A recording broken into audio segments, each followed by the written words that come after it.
Сәлем достар, баршаңызға. Бүгін сіздерге анемия немесе темір тапшылығы бойынша қанның аздығы немесе соған байланысты видео түсіргелі отырмын.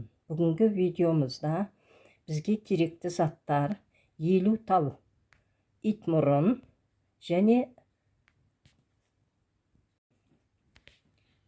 немесе смородинаны аламыз. Қазір жасалу жолын көрсетемін.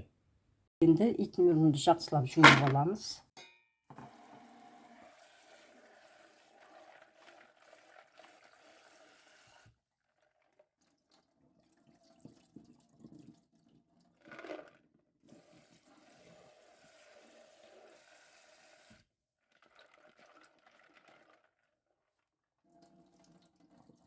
Бірнеше рет жуып алдым.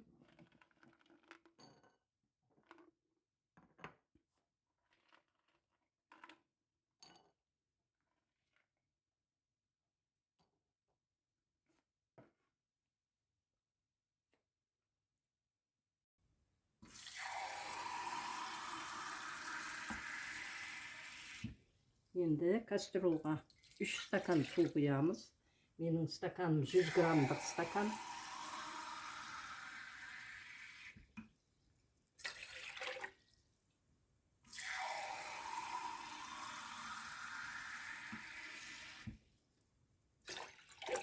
Міне 3 стакан су құйдық. Енді суымызды қойдық. Суымыз қайнау керек. Енді міне қазанымыз қайнап жатыр. Соған итмұрынды саламыз. Жай отта. Міне итмұрынымыз қайнап жатыр. Ақырындап 2-3 минут қайнатамыз дедік жаңа. Енді оған қарақат 2 қасық, ас қасық қарақат қосамыз. Егер де қарақат болмаған жағдайда оған клубника қоссаңыздар да болады. Міне осылайынша жай отта 2-3 минут қайнатамыз. Міне соғымыз дайын болды. Енді бұны суытып қоямыз. Міне сусынымыз дайын болды. Салқын күйінде ішу керек. Және де бұны жарты стаканнан күн бойы ішіп отыру керек. Өзіңізді жақсы сезінгенше ішу керек. Енді екінші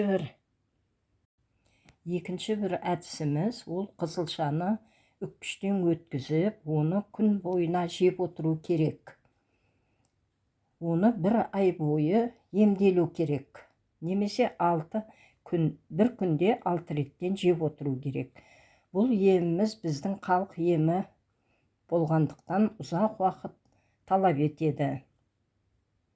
Егер де видеомыз сіздерге ұнаған болса, лайк басып, комментарий жазып, подписация етуді ұмытпаңыздар.